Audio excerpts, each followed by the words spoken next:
Coming up on the Get Lean, Eat Clean podcast.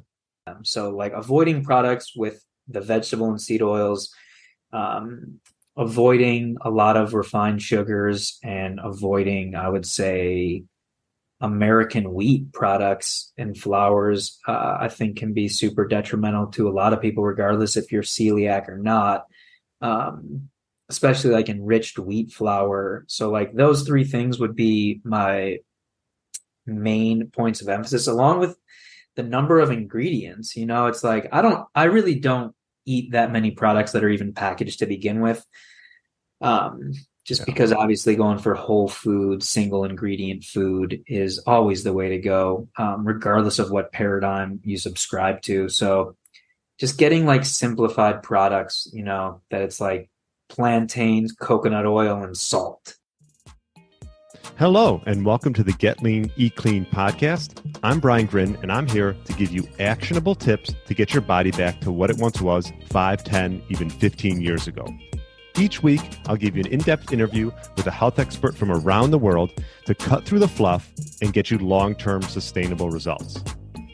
This week, I interviewed holistic health coach, aka The.Health.Goat, Jared Ralsky. Jared has worked with 4 NBA franchises and some of the world's best athletes and executives. We discussed how to simplify your trip to the grocery store, along with what products to avoid and look for with his brand guide, circadian health, the importance of focusing on 1 or 2 things when it comes to optimizing your health, and his 1 tip to get your body back to what it once was. Really enjoyed my interview with Jared. I know you will too. Thanks so much for listening and enjoy the show. All right, welcome to the Get Lean, Eat Clean podcast. My name is Brian Grin, and I have Jared Ralsky on. Welcome to the show. Appreciate it, man. Like when I first got into the space, I always saw like your podcast, and I'm like, my goal is to get on the Brian podcast, and I finally made it. So Oh, wow. Well, you've made it. Well, you're blowing up. So I had to get you on.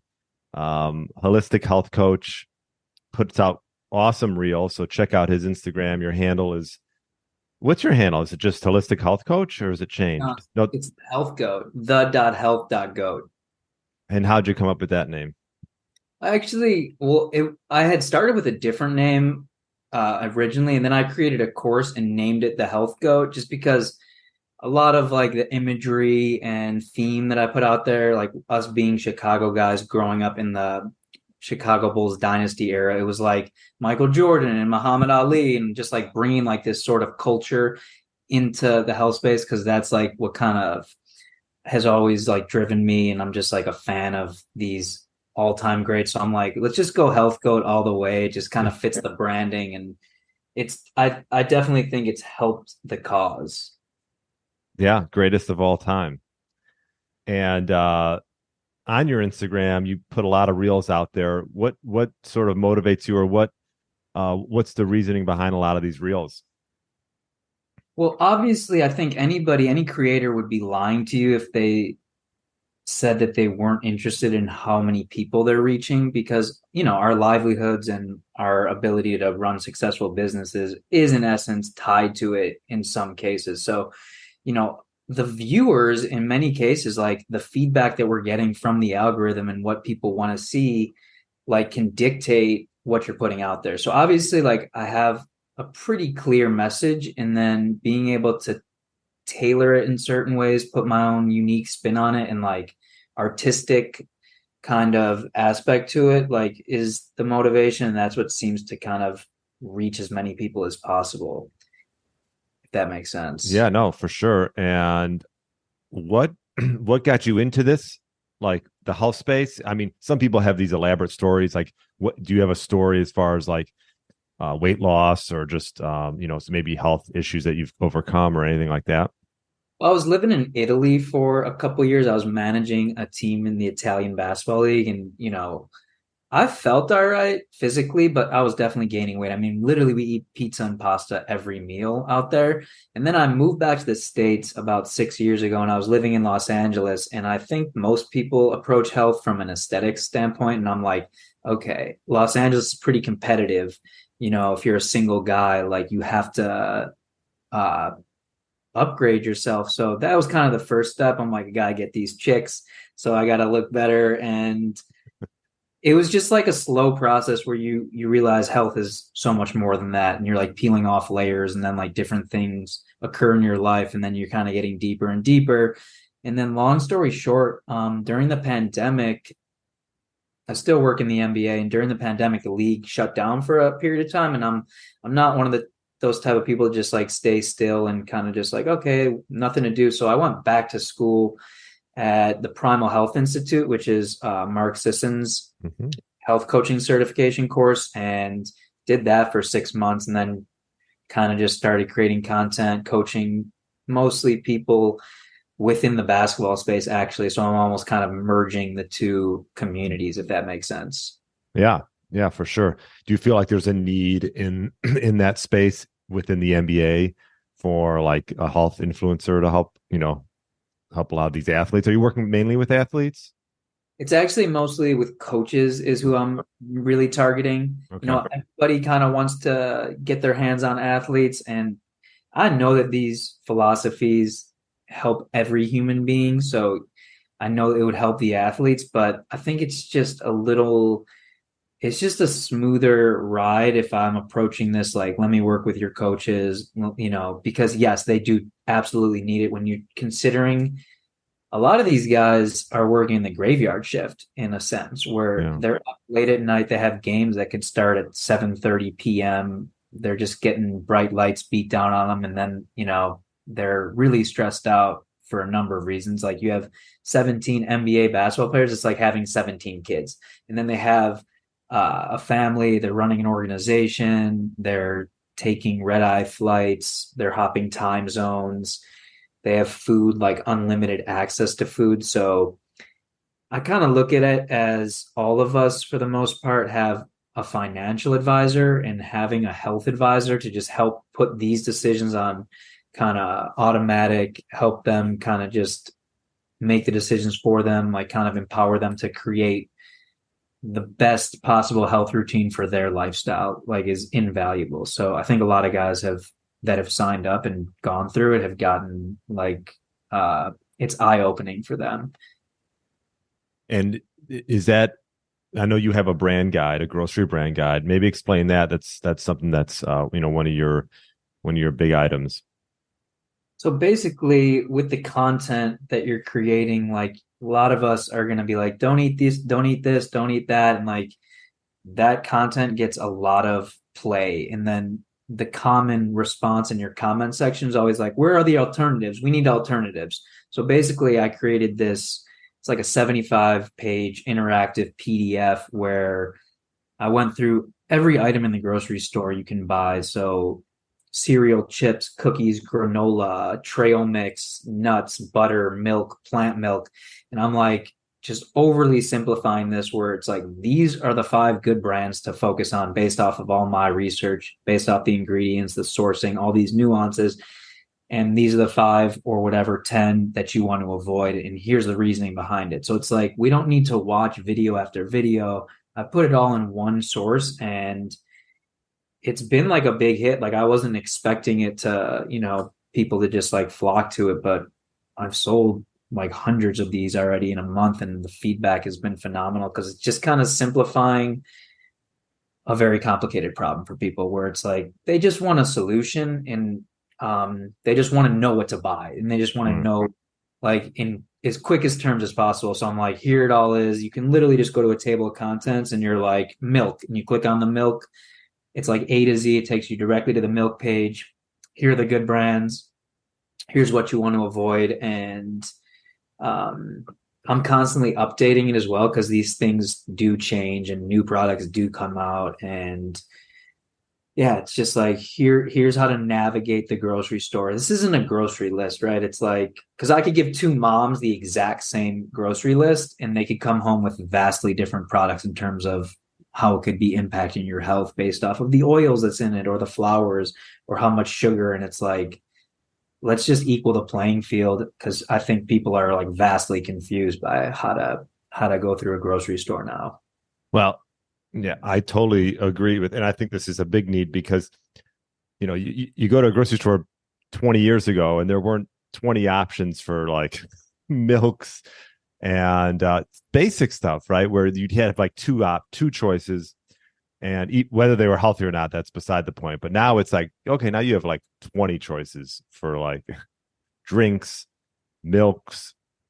What are some of the, I don't know, most popular items that people sort of point to that you feel like maybe they should look out for, or some items that they should maybe avoid? Well, I think sometimes you are kind of splitting hairs where it's like, Yeah. okay, almond butter, there's not going to be like a huge difference in like the good brands versus the bad brands. But when you're getting into more processed foods like cereal or chips, I think trail mix is something that like I've had clients literally, these are like one-on-one coaching clients where they think they're eating something healthy, and I don't like blame them, and I wouldn't expect people to understand how to understand these nuances. It's like almost like reading a foreign language. Because like you look at these ingredients and they don't know, they haven't gone to school for it. So they think they're getting something healthy because it's marketed that way. And then we just make like some very subtle changes where I'm like, let's get rid of that brand and usher in this one.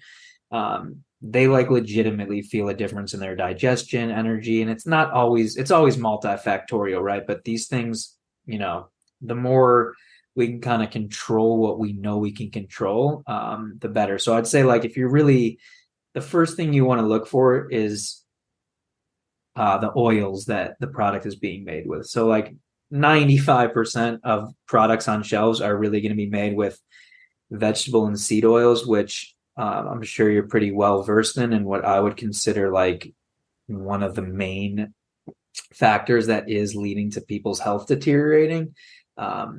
For a number of reasons, and you really like you're not going to get processed food that's made with like butter, or it's usually, if it's good, it's usually going to be like coconut oil or maybe avocado oil are going to be the oils that like you would rather be favoring, as opposed to the canola, soybean, which both can be genetically modified, cottonseed oil, rice bran oil, corn oil, sunflower, safflower, all these things that have basically just been like rapidly ushered into our society and have like no track record in terms of societies that have thrived from a health standpoint using them. So like avoiding products with the vegetable and seed oils, avoiding a lot of refined sugars, and avoiding, I would say, American wheat products and flours, I think can be super detrimental to a lot of people, regardless if you're celiac or not,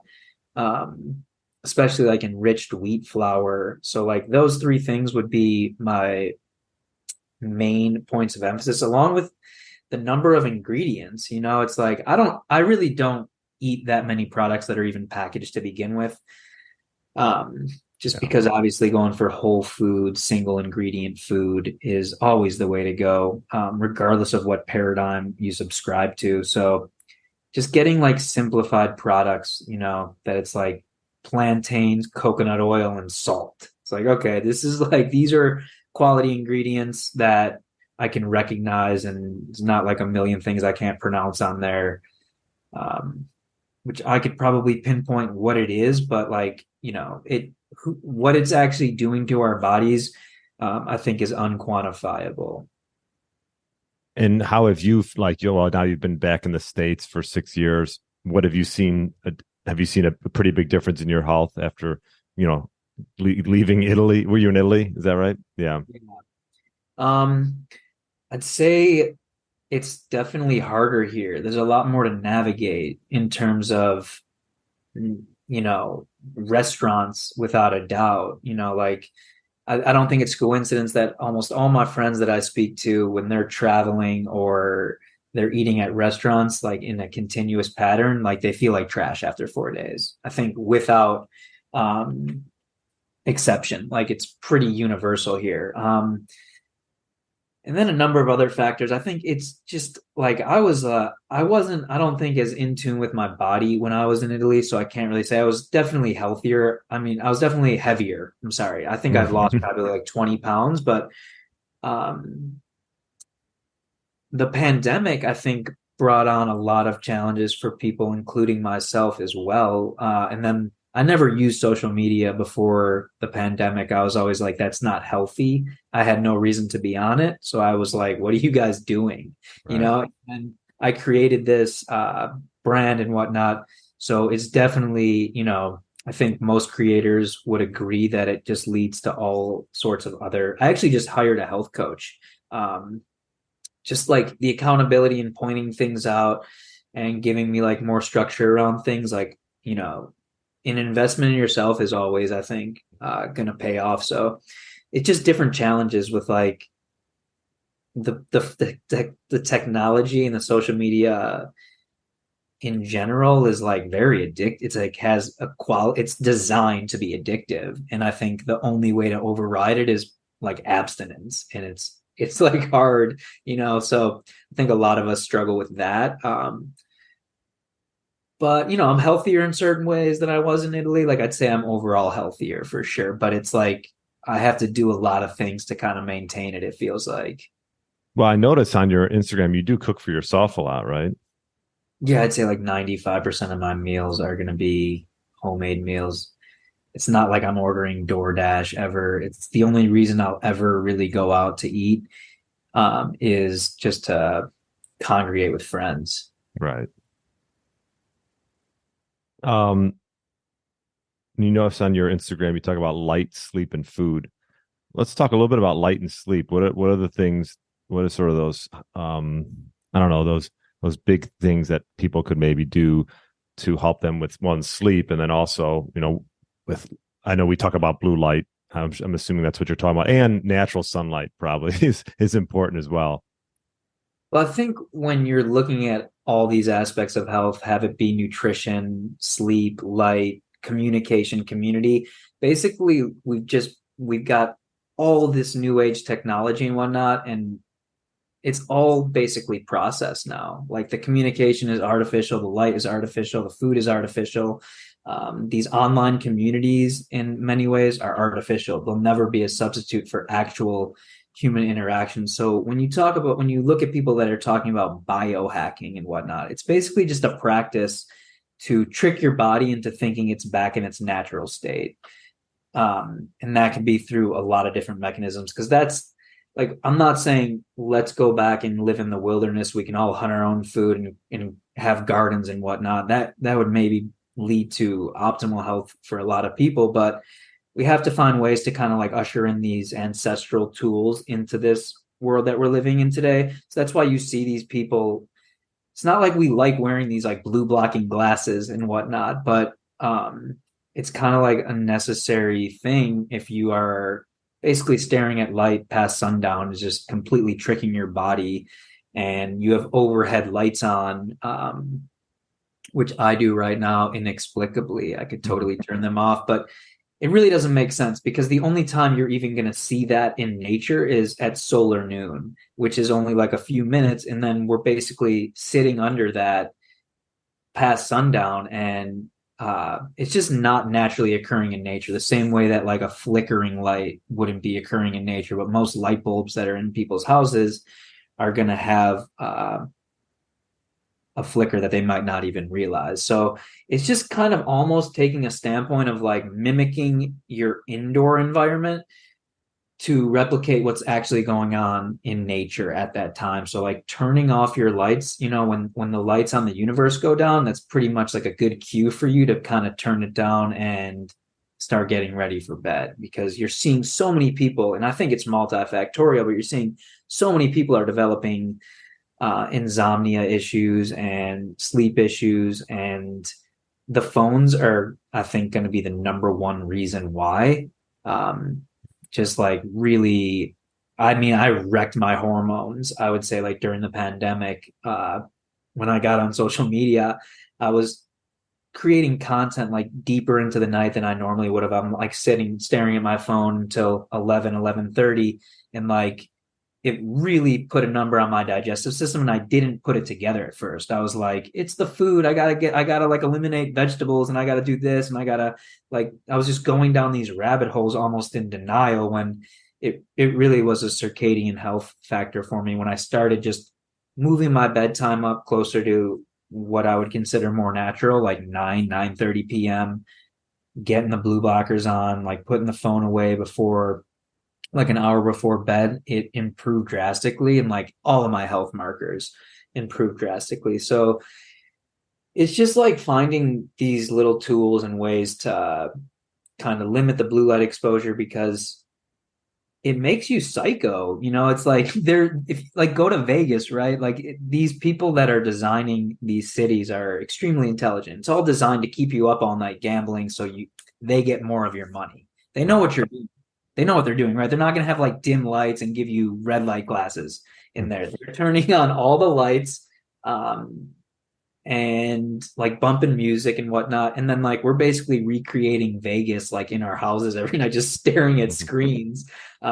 Which it's intuitively like it's just a biological mismatch, which I think a lot of these things are, the food included. So it's like bringing it back to what we know works as human beings. Like we've survived for, people may disagree on how many years we've been here, but like some people would say over 2 million years, we've survived doing very specific things. And now you're seeing like pretty rapidly the influx of disease is just like overtaking, especially in this country where it's not like subtle. It's like 50% obesity potentially pretty soon, autoimmune, a lot of gut and hormonal issues. It's just like happening like really quickly, fertility issues. So it's like, let's go back to practicing a lot of these disciplines that we know work. And that's just like getting back to the roots of like eating real food, getting in real communities, and observing like natural rhythms in terms of light. Yeah. I mean, I use blue light black lights. I actually have, these are the daytime ones, but I'll put the night ones on like after, well, we're 8 o'clock here in Chicago. So I'm getting there. And I do find it helps sort of wind down. I try not to, and I also pretty much try not to stare at screens and at least an hour before bed. So when we talk about having like a sleep routine, and then what about like morning routines? Is this something that you've implemented or that you work with clients on? For sure. I think after the nutrition, that's like the first place to go, because I definitely look at like a lot of factors with health. It creates a cascading effect. Like when you start making good decisions or bad decisions, you're more prone to kind of repeat those type. Like if you drink before bedtime, you're going to get worse sleep. You're going to have less energy the next day. You're going to have the predilection to make worse nutritional decisions the next day. You're not going to want to exercise. Like, so all those things are working against you, as opposed to if you get good sleep and eat good food, you're way more likely to just kind of like create that momentum. So like looking at your day is almost a fractal of that, where you want to get the best possible breakfast and kind of set the tone morning wise, is just going to lead to better decisions throughout the day. So it looks different for everybody. Just like the diet, I think, is going to look different for everybody. But like the number one thing, the first thing I always tell them is to get the sunlight before you're looking at your screen. And I think, we've heard a lot of that, and most people just don't know. You know what I mean? It's not, I don't think they've heard it because they're probably not in the same circles that we are and consuming the same content and reading the same material. But most people are like charging their phones in their room and not even having their phone on airplane mode, which I think through research we've seen, just because of the EMF frequencies, it could be disrupting people's sleep with like these little things that aren't registering for people. So having the phone in a different room, like easing into your day, I think it's so important, because basically like your phone and your email specifically, if I'm opening my email, that is somebody else's list of all the things that I need to do for them. It's not like things that I need to do for myself.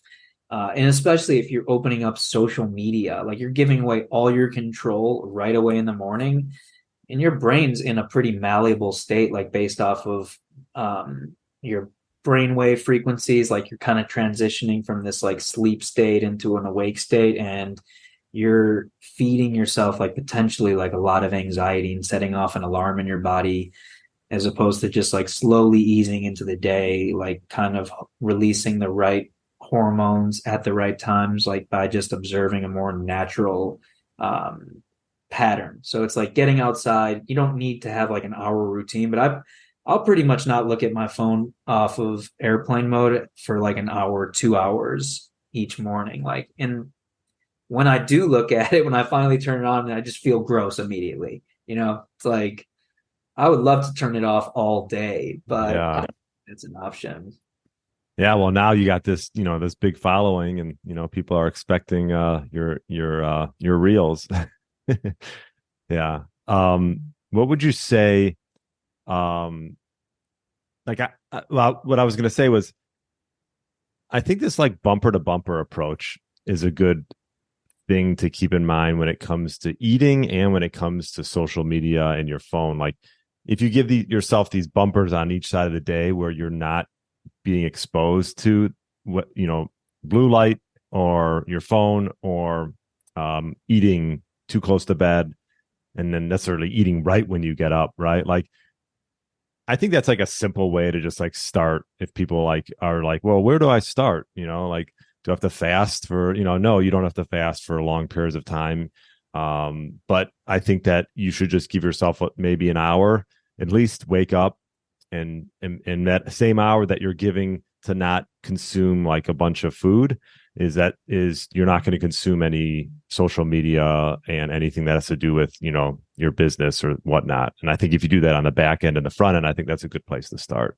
100% agreed. And that those are like the first two steps. Like I'm actually coaching a group right now of strictly MBA personnel, like coaches, front office people, announcers, and that is the progression. It's like we did nutrition for the first couple weeks, then we shifted into more circadian health morning routine, and then next week is like nighttime routine because most people are going to be working throughout the day, and it's there's definitely some things you could be doing throughout the day. I don't want to call them multitasking because I think multitasking gets us further from where we want to get to, but just ways to check multiple boxes like in a passive way at once, where have that be you're taking a phone call outside while walking, like you're getting steps in, you're getting sunlight, you're potentially helping digestion if you're doing that after meals.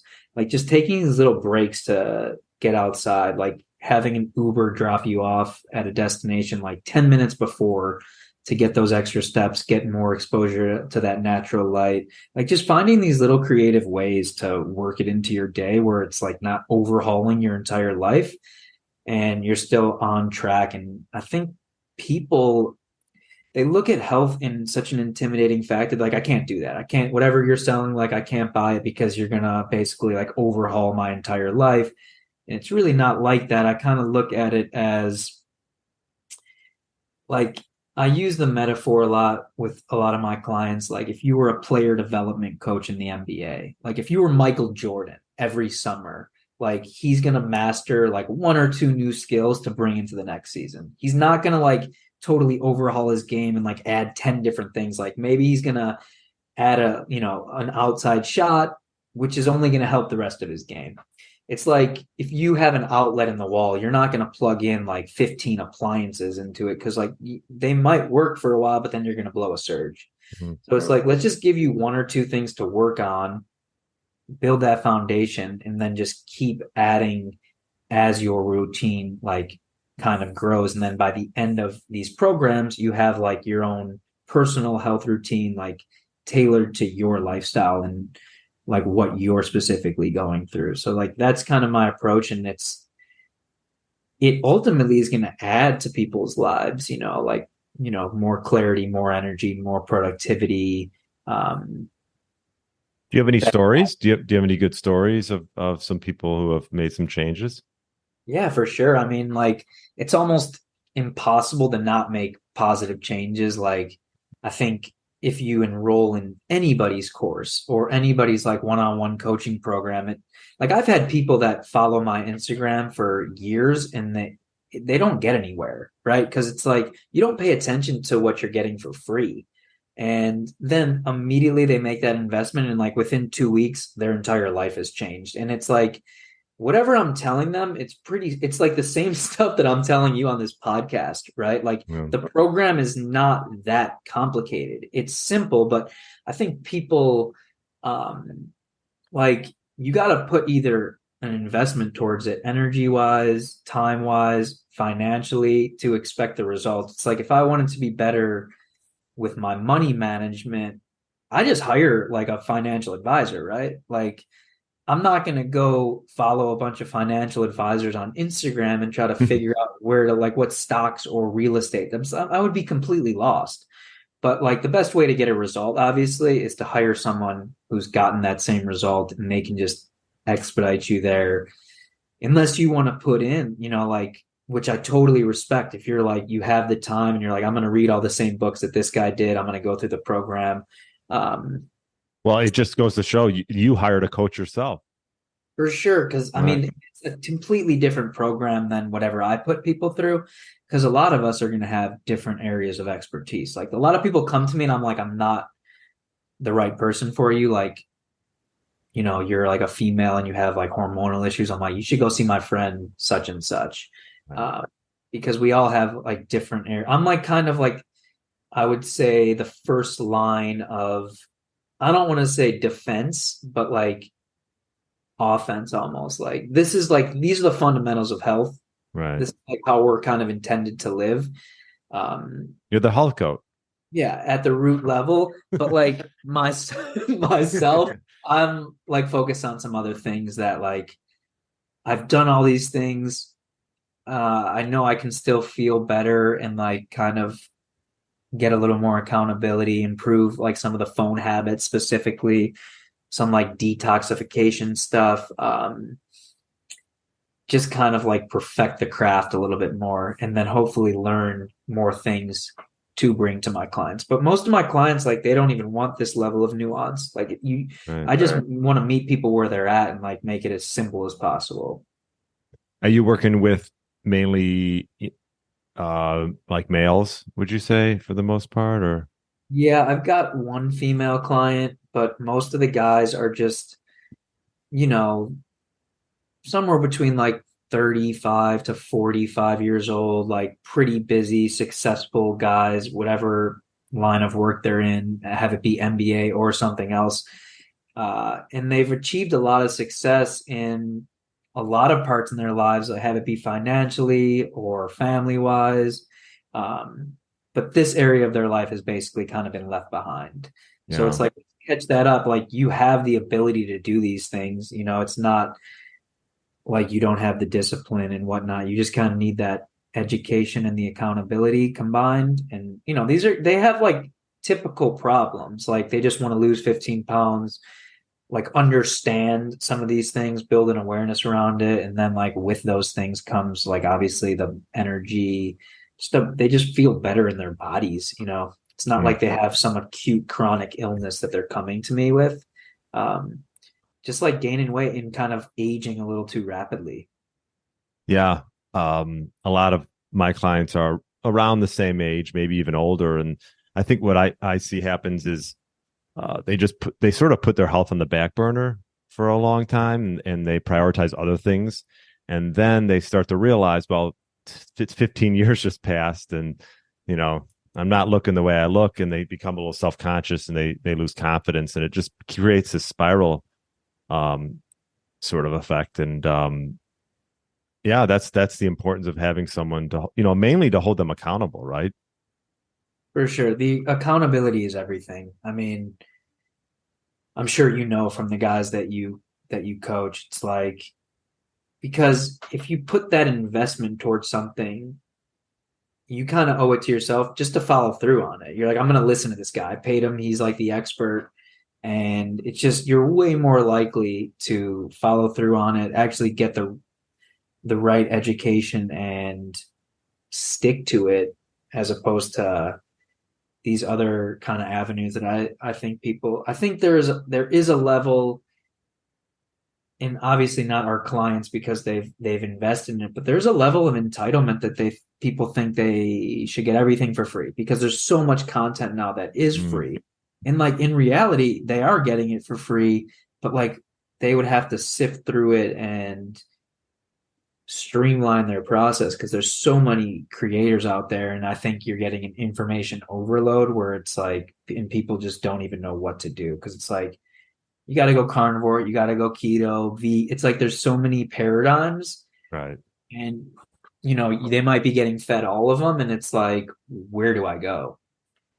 Maybe give me a little, maybe one story of a guy that got some, maybe was going down one road and you sort of shifted him to another place.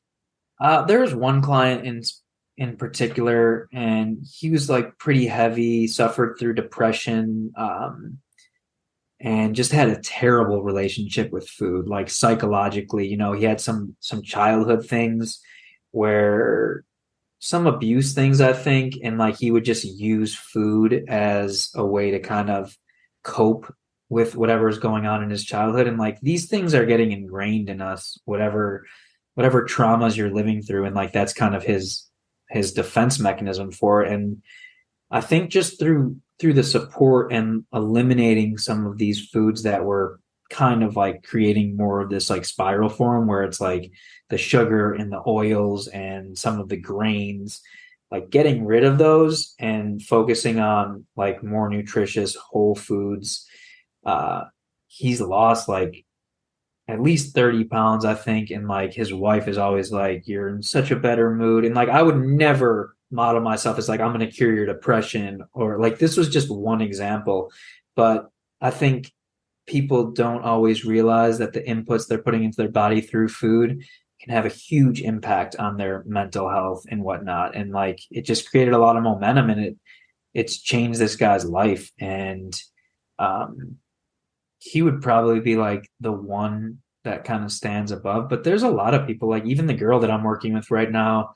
Um, I don't think people realize how much processed food they're eating. And then when you have somebody kind of point it out and at least give them like some, like 90% of the food that we want to be eating, in my opinion, like we don't even need to put a number on it, but should be like the single ingredient whole foods. And that's like pretty simple. It's like anything in the fruit and vegetable section, any of the animal meats, like we don't need to get that complicated with it. Like I'm sure we're pretty well versed where it's like, no, you need grass fed meat and you need what it's like, I don't even bring it up to my clients at the beginning. It's like they have enough things to kind of tackle where it's like, yo, let's just get these in and these out and kind of favor the foods that you like within this group that I'm providing you, and you're going to create it on your own to an extent. So this girl, I'd say, like was just exhausted waking up in the mornings and like probably gaining weight and whatnot, and then like within weeks, and she keeps getting better.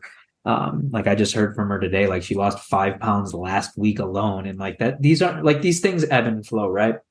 And maybe weight loss isn't even a goal for people, but just favoring, like, we don't count calories. It's not that maniacal or obsessive. Like, once they get the hang of things, like we can start tweaking a little bit more and getting a little more dialed in on things and it's all self-experimentation, right? Like anybody who tells you they have like the perfect formula, it's always going to be individual to your body. And like, we're going to have to try different things and whatnot. But there are I think certain things that are black and white, but it never is just like that simple. But I think with the right kind of foundation, like you'll get to where you want to get to.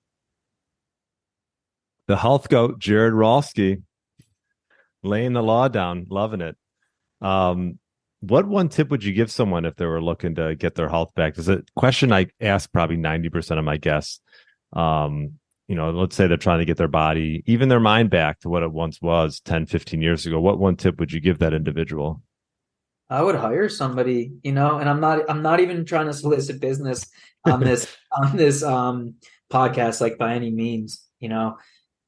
I just think it gives you the education and the tools to carry forward for the rest. It's a lifelong investment, and I mean, I just hired somebody myself, like Right. I hired Mark Sisson by going to the Primal Health Institute. Like these are thousands of dollars that I poured into it. And I think when you do invest in yourself, whatever it is, you get that money back. I think people are a little bit timid and whatnot. And there is this mindset that like we're hanging on to money, but when you spend in a lot of ways, it comes back to you. So like that is the best and the quickest way. And I would just hire somebody that I think whatever problem you are having, Like Right. specifically, like I never overcame an autoimmune issue. So if you're coming to me with that, I'll be like, find somebody who's done that specific thing for you, hire them, and I think you're gonna most of the time you're gonna get results. So like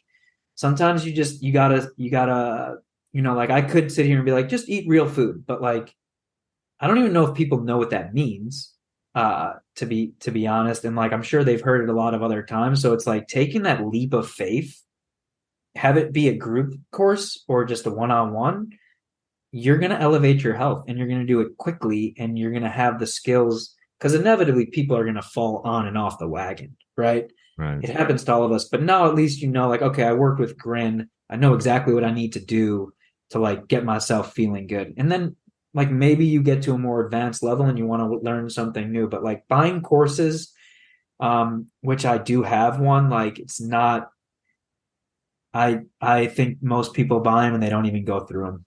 I think like it's just creating digital dust somewhere on their computer screen, like Right. which is different than the guide. The guide, it's like there's no work that you need to do with it. Basically, like you just get it, put it on your phone, you go to the grocery store, and like you're kind of set. That's why I think people like it because it's not like me educating them and like modules and all these things. Like at that it's like actually more valuable than like courses that I've sold for like hundreds of dollars, and the guide is like $28. And I think way more people have gotten way more value out of it than any course.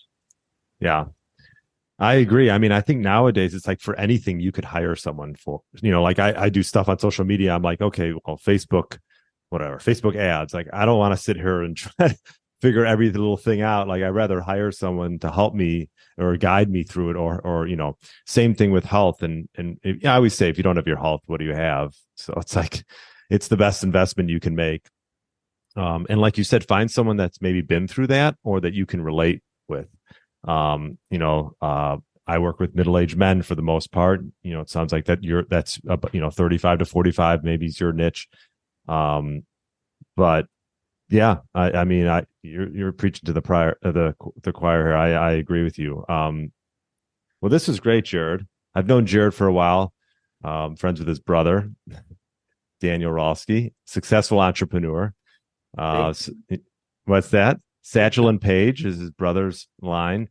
Give him a plug. Yeah, leather goods. So, but I'll put a link in the show notes for the Health Goat, your Instagram handle. Is there anywhere else people should find you other than Instagram? That's probably the best place. I mean, I have a website, but all the content, the brand guide, it's like all on my Instagram page, and that would be the best place. And I got to ask you, you've been in the NBA for a long time. Is who's the GOAT? Obviously, Jordan. I mean, like it's not even, it's like almost an offensive question to even answer. I just think Who's uh, number two then? Second best. I think like you have to put LeBron in the conversation. I really don't know. Like everyone's gonna have their preference, but like like LeBron James, Magic Johnson, Kareem Abdul-Jabbar, Bill Russell, I think would be like the guys that people would describe and put in that. But to me, it's just like Jordan. If Jordan's like a 10 out of 10 on the superstar list, like I don't think anybody's even a 4 for me, just because like it's the total package, right? It's just like the charisma, the swagger, um, the ability to come through in the clutch. Like, and if you talk about like this is another thing about health, like I'm glad you kind of brought this up because different like there's a lot of this that's unquantifiable because like he pretty much did nothing that I've talked about on this show. Like this guy was up gambling at night, drinking, doesn't like go to bed at a normal hour. Jordan, you're talking about Jordan. Yeah, Yeah. like drinking Gatorade and eating Wheaties and McDonald's. Like I know that he wasn't like maniacal about these things with health. Like he's smoking cigars and like the energy, like he's just some of the people are just built different. They can just get away with things. Oh yeah, like Dennis Rodman. That guy used to go out all night. The stories behind him, right? Go out all night, show up, put up 20 rebounds. Yeah. Insane. Like, and he's drinking kamikazes, like, and not even sleeping the night before. Like, if Right. I do that, I'm like bedridden for like case, so we don't a lot of these are just theories, and like these are just ways to give people like the best chance, and at the end of the day, like the only study that really, because you see a lot of people that are kind of like they use like science to signal their authorities in this. Like, I'd rather hear more about the people that you've helped and like how you've helped them as like testimonials as opposed to studies, because it, again, like different things can work for different people. We have a good idea, but I think we just need more compliance and like less information at this point. We have education. It's like, I love that. Yeah, I agree. I completely agree. I mean, because you could find a study for anything, and make a reasoning for why it makes sense for you. And but right, it comes down to compliance and being consistent and just taking small daily actions. For sure. And like with the studies, it's like as if the questions we ask in the study doesn't influence the answers that were given. I mean, there's like something else going on when you can kind of account for the observer effect. And it's like some of these studies, they're not even coherent. And like, it's just not my thing. You know what I mean? Like, I haven't been